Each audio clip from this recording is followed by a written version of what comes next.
Rüyalar. Hepimiz onları bir şekilde deneyimliyoruz. Rüyaları ister hatırlayın, ister hatırlamayın. Ya gecenin ilerleyen saatlerinde ya da ışığın dünyayı aydınlattığı gündüz saatlerinde onları görüyoruz. Onlar kesinlikle varlar ve gerçekler. Yüzyıllar boyunca bilim insanları ve psikologlar rüyalar üzerine çalıştılar. Onların neden var oldukları, nasıl oluştukları ve en önemlisi arkalarındaki anlamın ne olduğu gibi sorular sordular. Ancak bugün sıradan rüyalar hakkında konuşmayacağız. Bugün 15 yıldan fazla bir süredir internette dolaşan garip bir olguyu anlatacağız. Bu resmi daha öncesinde internette görmüş olma ihtimaliniz çok yüksek. Bu adam 15 yıldan fazla bir süredir internette dolaşan garip bir olgu ve bugün elimize geldiğince onu inceleyeceğiz. Hikayenin asıl başlangıç zamanı 2006 yılının Ocak ayıydı. New York'ta psikiyatrinin bir hastasının rüyalarını bildiren bir adamı portresini çizmesiyle başladı her şey. Hasta o adamla gerçek dünyada hiç tanışmamış olmasına rağmen o adamın rüyalarına girip özel hayatıyla ilgili devamlı olarak tavsiye verdiği konusundaki endişelerini dile getirdi. Psikiyatrist seanstan sonra o çizimi masasında bıraktı. Birkaç gün sonra başka bir hastayla görüştü. O hasta masanın üzerindeki çizimi fark ettiğinde aynı adamı rüyalarında defalarca kez gördüğünü belirtti. İkisi de uyanıkken onun gibi biriyle tanışmadığına yemin ediyordu.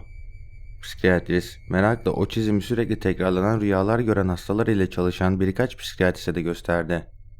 Sonra birkaç ay içerisinde kabul ettiği 4 hasta da rüyalarında şahit olduğu bu garip adamı anlattı. Hepsi açık bir şekilde onunla ilgili gerçek hayatta tanışmadıklarına dair yemin ediyorlardı. 2 yıl sonra 2008'de Andrea Natalia isimli bir İtalyan sosyolog ve pazarlamacı tarafından Disman.org isimli bir site oluşturuldu. Yani bu adam.org. Site ilk kez 2006'da yaşanan bu hikayeyi paylaşmıştı ve son 2 yıl içerisinde dünyanın dört bir yanında yaklaşık 2000 kişinin bu garip adama şahit olduğunu açıkladı. Yaşadığı rivayet edilen bu rüyaların çoğu site ve onun Facebook sayfasında yazıldı. Rüyalarını paylaşan insanların çoğu bu adamın arkadaş canlısı olarak karşılarına çıktığını belirtiyorlar. Tıpkı şu açıklama gibi. Onu ilk kez rüyamda gördüğümden beri ona aşığım. Aslında onun hakkında düşündüğümde onun çirkin olduğunu kabul etmeliyim. Yine de romantik, tatlı sözleriyle aklım başımdan alıyor. Bana çiçekler ve mücevherler alıyor. Bana gün batımını izlemek için yemeğe ve sahile götürüyor. Ancak bunun gibi tatlı durumların yanında şüpheli durumlar da oluyor. Adamın bütün rüya boyunca kıpırdamadan durduğu ve kişiyi sürekli baktığı da yazılı. Hatta rüya gören kişi saldırdığı ve öldürmeye çalıştığı da rapor edildi. Bazı kişiler bu adamı savunmak için bu adamın kişiler kabus gördüğü sırada onları uyandırmak için geldiğini söylüyorlar. Fakat yazılan kabuslar ile bu varsayım çelişiyor. Dünyanın dört bir yanındaki insanlar bu hikayeyi duyduktan sonra bu adamın neden insanların rüyalarında göründüğü konusunda sayısız teori ortaya çıkartıyor. Bazıları kulağa acayip derecede saçma geliyor. Fakat birkaç kişinin popülaritesi oldukça yüksek. Teori genel olarak 5 kategoriye ayrılabilir. 1 numara arketip teorisi. Bu adam bilinçaltının stres ve zorluk zamanlarında yarattığı ortak bir görseldir. Özetlemek gerekirse bu insanlar olarak hepimizin bir psikolojik bağlantı içerisinde olduğumuzu ve bu adamın ise herkesin deneyimlerinin tezahürü olduğudur. İkinci durum ise dini teoridir. Bu adamın bir tanrı veya yaratıcı olarak tasvir edildiği teorisidir. Bu teoriyi kesin olarak test etmenin bir yolu yoktur. 3. Gündüz tanıma teorisi. Bu temelde insanların gündüz gördüğü yüzleri rüyalarında görünce hatırlamakta zorlanmasıdır. O yüzü gördüklerini düşünürler ama hatırlayamazlar. 4. Rüya taklidi teorisi. İnsanlar belli bir olguya maruz kaldıktan sonra bilinçli olarak ya da olmayarak onu düşünmeye başlarlar. Üçüncü ve dördüncü teori bilimsel olarak ortaya çıktığından dolayı akla yatkın gelmekte. Bununla birlikte tabii ki bir teori daha var. Göz ardı edilmesi kolay olsa da bir yandan da büyüleyici. Çünkü doğal açıklamaları aşıp doğaüstü bir boyut kazanıyor. 5. Rüya sörfçüsü teorisi. Bu teoriye göre adam gerçek bir birey ve insanların rüyalarını ele geçirme gücüne sahip. Bunu bir film gibi hayal edebilirsiniz. İnsanlar rüyalarını paylaşma gücüne sahiptir. Bu durumda bu adam bir dış kaynaktan insanlarla bağlantı kurabiliyor. Tabii ki bütün bu bilgiler boşuna paylaşılmadı. 2009 yılında o web sitesi sonunda patladı ve tüm dünyada bu tuhaf duruma ışık tuttu. Bu popüler görüntü bu adamı hiç rüyanızda gördünüz mü şeklinde internette paylaşıldı ve dünya çapında bir fenomeni haline geldi. Bu noktada dünyanın dört bir yanında bireyler bu yüz tanıdıklarını itiraf ettiler ve hikayelerini paylaştılar. Bunlar olabildiğince hızlı yayıldı ve bildirilen vakalar milyonlara kadar yükseldi. Dünyanın çoğu bu adam hakkında en az bir fikir sahibi oldu. Ancak bazı kişilerin de onu özenle hazırlamış bir uydurma olarak ele alması çok uzun sürmedi. Çizim uluslararası bir sansasyon haline geldikten sonra 4chan kullanıcıları bunun orijinalini ortaya çıkardıklarını düşünüyorlardı. Onlara göre bu resim gerilla marketingin dikkat çekici bir reklamıydı.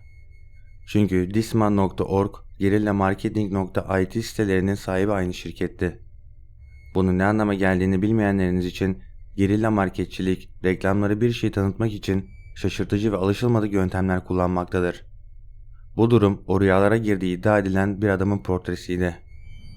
Andre Natalia bu fenomenin başlangıcının sorumlusu olunca onun web sitesi İtalyan sanat reklam ajansı Cook ile ortak oldu. Şimdi silinmiş olsa da arşivlenmiş olan 2010 yılında çıkan bir makalede Natalia rüyalarında görülen o adamın konseptini ve onu 2 milyar insana ulaştırma hedefinin kullanıldığı stratejilerini anlatıyor. O tarihlerde bu adam fenomeninin Ghost House Pictures tarafından film yapılacağını da ifade etti. Bu filmin ileride yapılması bu adamı alternatif gerçeklik oyunu gibi göstererek herkesin hayatına bir şekilde soktu. Yani bu adam yapılacak bir film için reklam çalışmasıydı. Bu bilgiler ışığında olay çözüldü, değil mi? Böyle dersek yanılıyor olabiliriz. Çünkü birkaç yıl sonra olaylar çok daha ilginç bir hale aldı. Natalia, 2015 yılında popüler medya kuruluşu olan Vice ile röportaj yaptı. 5 yıl önce her şeyin uydurma olduğunu söyleyen Natalia, tüm durum gerçekmiş gibi bir röportaj verdi. Adamın kendi rüyalarında gözüktüğünü ve bir web sitesi oluşturması için talimat verdiğini açıkladı. Bu durum adamın benzer rüyalar gören kişilerde bazı görevleri tamamlamasını istediğini işaret etti. Örneğin bir birey bir nükleer felaket durumunda kuzeye gitmesini söylemesi gibi. Epoch Times'ın 2014 yılında yayınlanmış daha az bilinen bir makalesinde Disman.org yöneticileri 2010 yılındaki sözlerinden dönerek şunları söyledi. Geçtiğimiz aylarda bazı kişiler bu web sitesinin araştırmalarını gizli bir pazarlama ajansımız olduğunu iddia ederek durdurmaya çalıştı. Bu yanlış bir bilgidir. Bu kişiler muhtemelen adamın birçok insanın rüyasına girip yapabileceklerinden korkuyorlar. Bu adamın yakın gelecekte bir şey yapacağı konusunda bir uyarı veya ön sezgi gibi duruyor. Fakat o zamandan beri bu fenomen ile alakalı pek bir şey olmadı. Bugün bile hikayeler anlatılmaya devam ediyor ancak eskisi kadar fazla değil. Sonuç olarak tüm dünya bu durumu uydurma olarak değerlendirmek ve konuyu kapatmak için en kolay yolu seçmiş gibi gözüküyor. Ancak Natalia'nın sözünden cayması ve korkan insanlar hakkında söyledikleri bazı kişiler her şeyin doğru olduğuna inanmasına yeterli olmadı. Hatta bazıları ona talimat verdiğinde daha büyük bir komployu gizlemek için 2010 yılındaki olaylara reddettiğine inanıyor. Durum ne olursa olsun bu adam internetin en ayrıntılı hazırlanmış masalarından birisi olarak bizlere miras kaldı. Bu adam artık internetin unutulmaz efsaneler arasında da yerini almıştı. Ben Berkay Atlas. Videoyu beğendiyseniz kanala abone olmayı ve bildirim çanını açmayı unutmayın.